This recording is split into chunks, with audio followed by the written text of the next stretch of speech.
중이 제 머리를 못 깎고 치과 의사가 제 이를 못 깎을 텐데 제가 이가 아프면 저는 누구한테 가야 될까요가 문득 궁금해지더라고요. 요즘 치과 병원들 어마어마하게 많죠.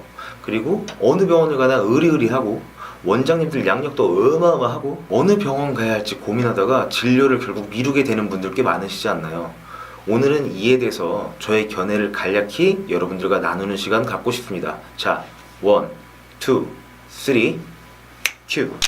요즘 치과도 너무 많아졌고 과잉진료라는 키워드가 뜨거운 감자로 떠오르고 있는 만큼 환자분들이 치과를 선택하는 것이 녹록지 않은 것이 현실이죠. 그러다 문득 궁금해진 것이 나는 내 이가 아프면 어느 병원에서 진료를 받게 될까? 이것에 대해서 궁금증이 생기더라고요. 그래서 그것에 대한 개인적인 의견을 여러분들과 나눠보고 싶은데 절대로 옳고 그름을 겨냥하는 것이 아니고 일명의 치과 의사로서 주관적인 생각을 솔직담백하게 말씀을 드리는 것이니 꼭 이에 대해 염두를 해두셨으면 좋겠습니다. 본론에 들어가기 앞서 진료의 성격을 한번 살펴보고 갑시다. 우선 진료라는 것은 그 순간 그 장소에서 그 환자를 대하는 의사는 단 한 명뿐입니다. 따라서 주치의를 제외하고서는 그 진료의 성패를 논하는 것이 상당히 어렵다는 얘기죠. 설사 다른 병원에서 진료를 받고 오신 분의 환자의 사진을 봤더니 막 우와 이건 진짜 아니야, 누가 봐도 이거는 아니다라는 생각이 든다고 할지라도 어쨌든 그 시점, 그 진료 시점의 의사가 내가 아니기 때문에 이거 잘못된 진료 받으셨는데요? 라던가 이 진료 말고 저 진료를 받으셨어야 될 것 같은데? 라고 판단할 수가 없다는 것입니다. 다 결과론적인 이야기일 뿐인 거죠.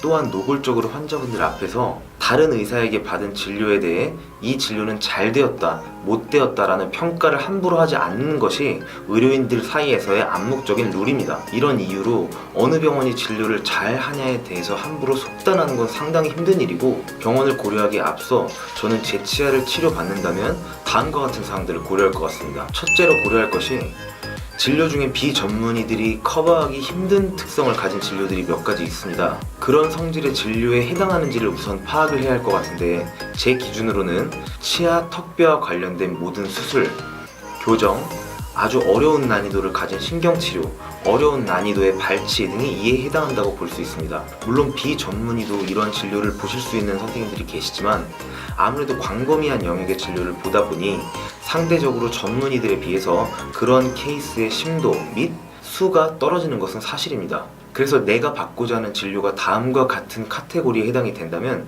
저는 전문의 동료들을 우선적으로 고려하게 될 것 같습니다. 만약 그런 진료가 아니라면 제 지인을 찾되 그 사람이 어떤 성격, 어떤 인간성을 가지고 있는지 제가 잘 알고 있는 동료 의사들에게 가게 될 것 같습니다. 진료와 인간성이 무슨 상관이 있냐라고 반문하시는 분들이 계실 수 있는데 제 지론은 우리가 무슨 말과 행동을 할 때 그 저변에는 우리의 인간성이 묻어나올 수밖에 없다고 생각을 합니다. 예를 들어서 운전을 하거나 방 청소를 할 때 보면 이 사람의 인간성이 고스란히 드러납니다. 그렇기 때문에 진료는 정성이라는 말도 있는 것이고 인간성 가운데 책임감, 결단력, 얼마나 환자의 말을 경청해 주는지를 보면은 그것이 직접적은 아닐지라도 어느 정도는 진료의 성패와 관련이 있다고 볼 수밖에 없다고 생각합니다. 만약 직접적인 의료 인맥이 없다면 주위의 추천을 통해서 조금은 알고 있는 분께 진료를 받는 것을 추천해 드립니다. 아무래도 의사도 사람인지라 지인의 소개로 온 분께 한 번 볼 것 두 번 봐드리며 신경을 더 써드릴 수밖에 없는 거죠.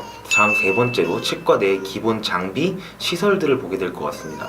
예를 들면 소독실, 파노라마, 그리고 임플란트 식립 등 균에 민감한 수식을 따로 진행하는 수술실들이 따로 분리가 되어 있는지를 보게 될 것 같습니다. 이런 것들이 제 기준의 기본이라 생각하는 사항들입니다. 마지막으로 근접성을 고려하게 될 것 같습니다. 요즘 저마다 사는 것들이 바쁘죠. 약속들도 많이 있으시고 하고 싶은 취미생활도 많이 있지 않습니까? 치과를 방문하는 것도 시간을 내서 가야 하는 부분인 경우가 많습니다. 따라서 일회성으로 끝나지 않는 교정치료, 신경치료, 보철치료는 여러 번 방문해야 한다는 점을 반드시 명심하셔야 합니다. 환자분의 동의하에 진료를 시작하겠다고 하셔서 진료를 시작했는데 진료가 완료되기 전까지 의사와 환자 간의 약속이 잘 이행이 되지 않으면 아무리 진료가 정성스럽게 잘 끝나도 환자 의사 간의 기분이 상하게 되는 경우가 더러 있습니다. 진료의 성패 여부에서 환자의 협조도는 상당히 큰 요소예요. 따라서 의사와 정한 시간에 방문해야 되기 때문에 거리도 무시할 수 없는 요소라고 생각합니다. 마지막으로 또 말씀드릴 팁 한 가지.